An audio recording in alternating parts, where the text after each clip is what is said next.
Bom dia, sétimo ano. Nós vamos trabalhar agora o módulo 8, transformações geométricas no plano cartesiano, da página 65. Nesse primeiro plano cartesiano aqui, nós temos suas experiências. Essa batalha naval, ela é uma batalha adaptada. Vocês vão fazer essa batalha, depois vocês vão assim com um coleguinha, ou de vídeo, ou em casa com alguém, com o irmão, ou o pai, ou a mãe, e vão fazer essa batalha para poder resolver o exercício. Material: malha quadriculada, que está lá no final, disponível no final do caderno, aqui no final da apostila, tá? Em dupla, cada aluno deverá desenhar 10 navios, sempre nas interseções conforme a figura ao lado. Não podemos deixar que o adversário veja a disposição dos navios. Cada um, na sua vez, tenta adivinhar onde estão localizados os navios do outro jogador. Ganha quem afundar primeiro todos os navios do adversário. Então aí vocês vão fazer a construção de navios, tá? Na malha quadriculada que tá lá atrás, e vão fazer o jogo. Como que funciona esse jogo? Então é em dupla, né? Aí a dupla, ela vai falar uma posição, e se o navio do adversário estiver nessa posição, esse navio vai ser afundado, tá? Então eu vou falar como que é que você descobre, né? Então você pode falar. Vamos supor que o meu colega do lado colocou o navio nessa posição aqui, eu não posso enxergar. Mas aí eu vou e falo assim: primeiro eu tenho que falar a linha horizontal e depois a linha vertical. Então, eu tô vendo aqui, ó, esse navio, ele tá na posição 1 e na posição -1. Eu tenho que falar a primeira posição na horizontal e depois na vertical. Então, se eu falar que ele tá na 1 e na -1, eu vou conseguir afundar esse navio, tá? Vamos ver esse navio. Eu vou olhar primeiro na horizontal. Ele tá na posição 2 e na posição 3. Então, ele tá na posição 2 na horizontal e 3 na vertical. Vamos olhar esse navio aqui. Ele está na posição -2 e 4. Então, ele é posição -2 e 4. Esse daqui está na posição -4 e 1. -4 e 1. E assim sucessivamente, é assim que funciona o jogo, tá? Aí na hora que eu fizer os barquinhos, eu vou anotar os valores que eles estão. Aí na hora que o meu colega falar assim: eu tenho um navio que tá aí na posição -2 e 4. Tem. Aí eu vou lá e o que eu faço? Faço um X, porque ele foi afundado. Tá certo? Então, isso aí vocês vão fazer depois esse jogo e responder as perguntas aqui, tá? Continuando. Número 2. Observe o desenho para responder aos itens a seguir. Nós temos aqui um salão e nós temos as posições na horizontal A, B, C, D, E. Na vertical 1, 2, 3 e 4. Então, para mim saber a posição, eu tenho que falar primeiro a letra e depois o número. Então, vamos lá. Em qual casa quadrada está localizado o skatista? Vamos achar aqui onde está o skatista, ele está aqui. Ele está na posição E na posição 1. Então, primeiro eu olho na horizontal e depois na vertical. Então, ele está na casa é 1. Quais orientações você daria à garota que está sentada no banco perto do skatista para chegar até a múmia deitada? Vamos achar onde está. Olha onde está a múmia deitada. Ela vai até a coluna C, avance na vertical para a casa 3, caminhe uma casa direita para a coluna D, você chegará na posição D3, tá? Então ela vai caminhar, ó, para ela chegar aqui, então ela tem que vir primeiro até aqui, depois ela vai subir até aqui e depois ela vai vir até aqui. A múmia tá na posição D3, tá? Em que encontra-se a múmia deitada, ó. Ela vai até a C, avança até o 3, caminha para a direita na coluna D e chegará no D3, aqui é a posição D3, tá? Onde está a múmia. Letra C. Em qual casa, então qual quadrado, está localizado o rapaz de óculos de sol que está correndo? Olha aqui o rapaz que está correndo com óculos de sol. Ele está na A3. Então, na casa A3. D. Quais seriam as orientações para o rapaz de óculos de sol que está correndo chegar ao ratinho azul? Olha o ratinho azul onde que tá. Então, vamos lá. Ele vai até a coluna C, né? Desce na vertical até a casa 1, caminha uma casa direita para D, onde vai chegar ao rato, que é o D1, tá? Número 3. Vamos seguir aqui, ó. 3 amigos compraram passagens aéreas para viajar a Buenos Aires. Na hora de fazer o check-in, tiveram de escolher os assentos na classe econômica.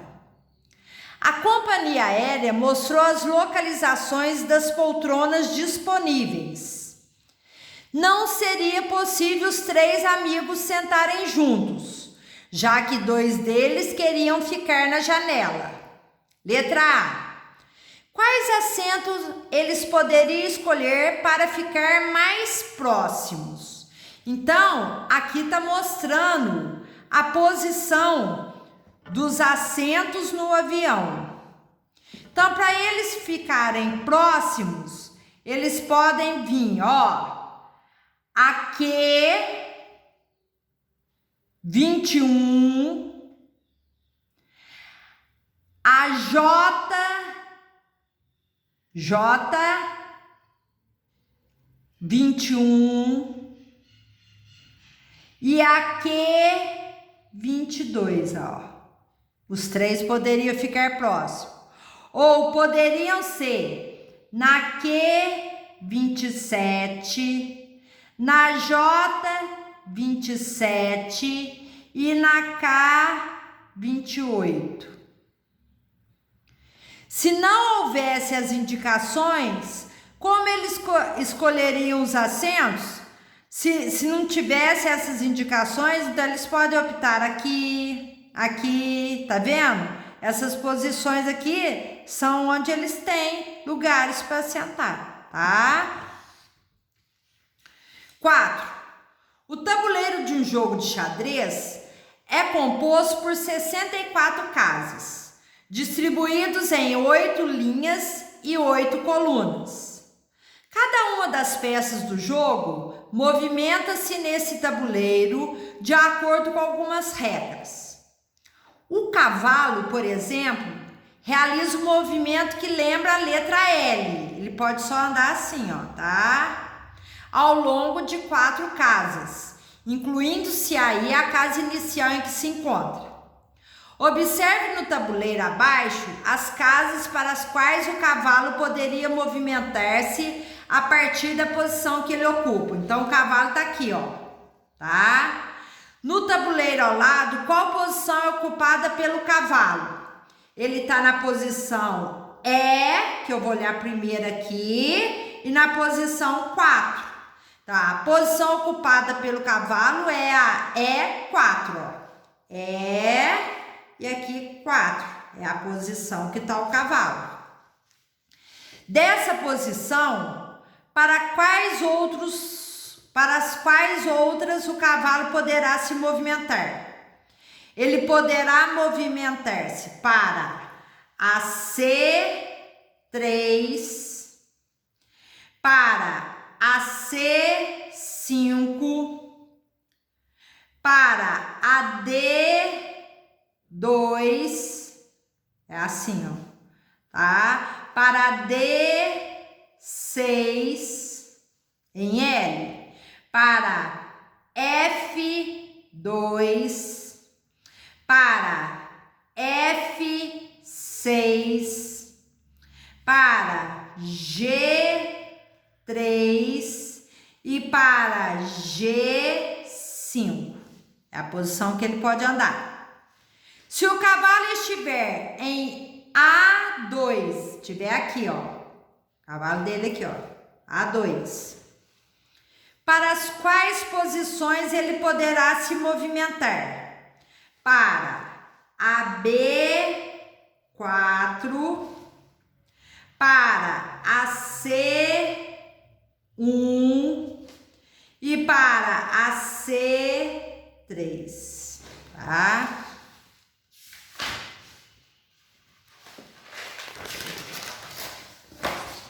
Exploração e descoberta. Vamos lá. Vimos que em diversas situações do cotidiano é necessária a utilização de códigos para facilitar nas localizações. Mesmo em outras épocas, esses códigos já eram necessários, como na navegação e na astronomia. Esse método, apresentado em A Geometria, que introduzia a noção de coordenadas, foi aperfeiçoado no decorrer do tempo. E anos mais tarde, em homenagem a Descartes, ficou conhecido como plano cartesiano. Então, essa movimentação que eu vou primeiro na horizontal e depois na vertical é chamado de plano cartesiano. O plano cartesiano é formado por dois eixos, um horizontal e outro vertical, que se cruzam perpendicularmente em um ponto chamado origem. O eixo horizontal é chamado de abscissa, que é o X, e o vertical é chamado de ordenada, que é o Y, os quais dividem o plano em 4 regiões chamados de quadrantes. Então, aqui nós temos o eixo das abscissas, o eixo das ordenadas, e ela forma os quadrantes primeiro, segundo, terceiro e quarto quadrante, ó. Primeiro, segundo, terceiro e quarto. Então, eixo das abscissas, que é o eixo de X. Eixo das ordenadas, que é o eixo de Y.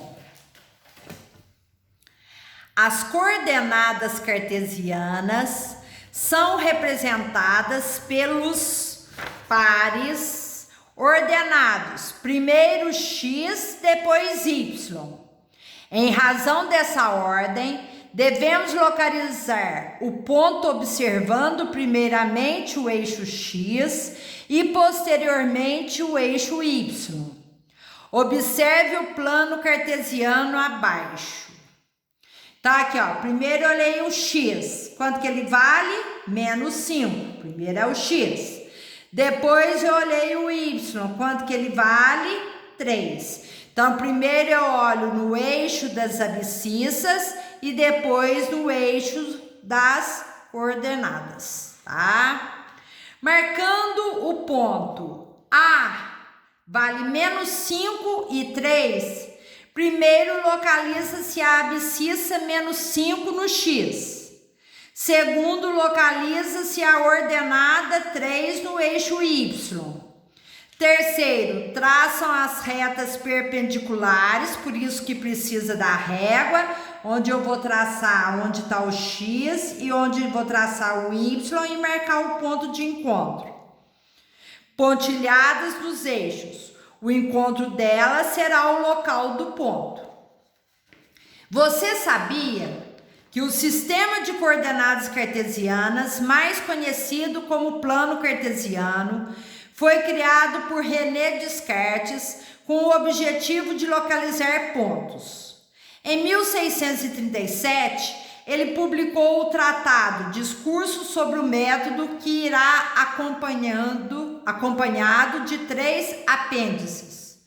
O último desses apêndices, intitulado A Geometria, apresentava um método de localização de pontos e figuras em um sistema baseado em 2 eixos que se cruzam em um único ponto. Podemos associar o plano cartesiano com a latitude e a longitude, que são temas relacionados aos estudos geográficos e à criação do atual sistema de posicionamento, que é o GPS, que é usado muito pelos motoristas, né?